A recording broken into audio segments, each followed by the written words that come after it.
Twoje Bezpieczeństwo Plus jest jak domowa apteczka specjalnie dla Ciebie.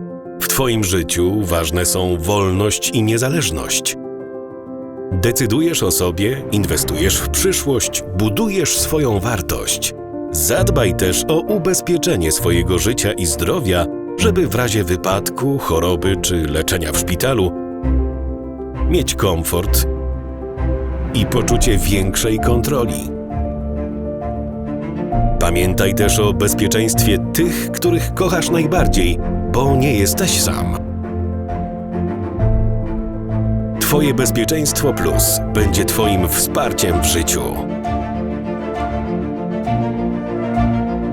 Dobrze być w Allianz. Materiał ma charakter marketingowy. Szczegółowe informacje znajdziesz w ogólnych warunkach ubezpieczenia i u naszych agentów.